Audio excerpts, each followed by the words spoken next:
Listen here, bub. If you think for a second you can stop winter from coming, you better prepare yourself for the biggest battle of your life.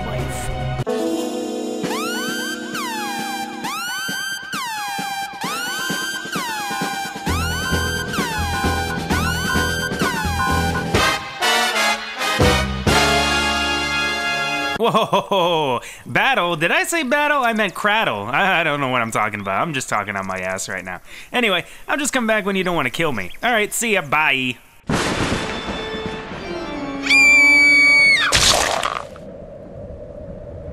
Finally, one of my favorite characters has gotten her own episode. And you can tell that because it begins with the guitar solo. That is the markings of the rainbow one. In an episode where she's pretty much the center star and doesn't rely too much on the other main six to carry the plot. Thanks for the memories. You know, before I begin, I just have to say that I really enjoyed this episode, but it's not your normal MOP type of story. I watched this episode several times to do this review, and I noticed that it's kind of light on the comedy side of things. Don't get me wrong, there's funny parts to it, but this episode is slightly more serious than other slice of life episodes we've had in the past. What I failed to pick up the first time I watched this episode is that this is actually a grieving episode. And here I was, thinking that I am the morbid one, and everyone else is talking about how if you change the word hibernating to death, then this becomes something totally different. But now you know this episode fairly well, so I'm not gonna go into too much detail about it, other than the fact that Sweetie Bloom's evil twin brother is just like all over the place in this episode.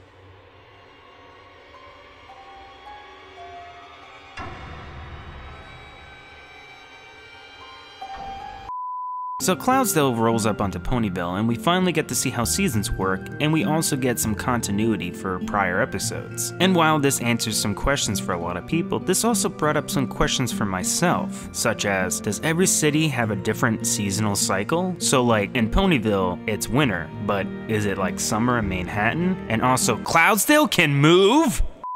Rainbow Dash is excited that winter's coming because she can finally enjoy it with her pet Tank. Her dreams are quickly crushed as she finds out that Tank isn't going to be around to enjoy winter with her because he has to hibernate. And from there, Rainbow Dash goes down the 5 stages of grief as she deals with this problem. Come on! Denial, Don't hibernate? anger, bargaining, depression, and finally acceptance. Is that 5?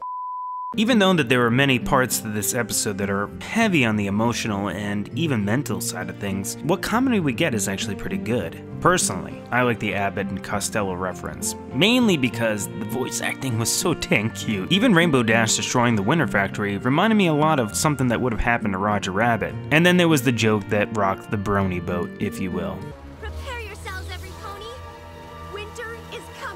I'm not sure why so many took offense to this joke. Honestly, I really like it and appreciate it when MOP makes references to other media. Some peeps just don't know how to take a joke.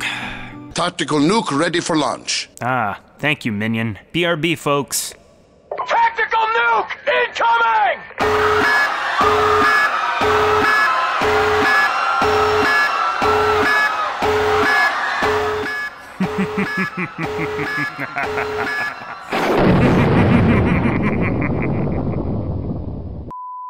However, while the jokes were cute, topical, and funny, I really think the strength of this episode is at the very end, with RD crying her eyes out. Which, of course, turns into every pony else crying. How could this happen to me? I made my mistakes, got nowhere to run. The night goes on as I'm fading away. It's weird. At least for me, it started off kind of funny, but as she kept crying, kind of got really deep. However, my only gripe with this episode, actually my only gripe with the show in general, is that they never seem to go the extra step with these kinds of situations. Listen, Disney and even Sesame Street have dealt with death before. Honestly, I think that I and many other fans would have appreciated it more if they had just done it. I mean, there's so many innuendos about hibernating being death in this episode, it's just silly. I mean, just the fact that this episode took place during the change of seasons from fall to winter, come on. In any case, I still enjoyed this episode, and I do recommend you give it a watch if you haven't yet. Hey, please subscribe to my channel. I'm always uploading new videos, and I'm always having a ton of fun, and I would love to share this experience with all of you. Like this video if you haven't yet, and follow me on Twitter for jokes and updates. I'm pretty active on there. I'm Tranzmute, and pleasant nightmares.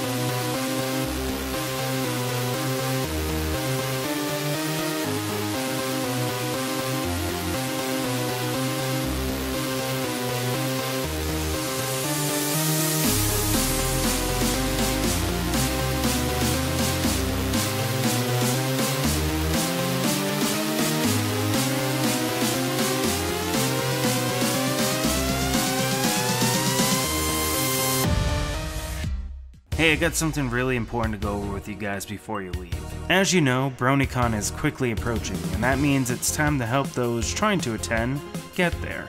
Personally, I will not be attending this year due to my own financial and other conflicts. So, in the spirit of Christmas, I've decided to take it upon myself and help someone who deserves to get there. The Lost Narrator is trying to attend the con, but has run into some financial difficulties that would prevent her from getting there.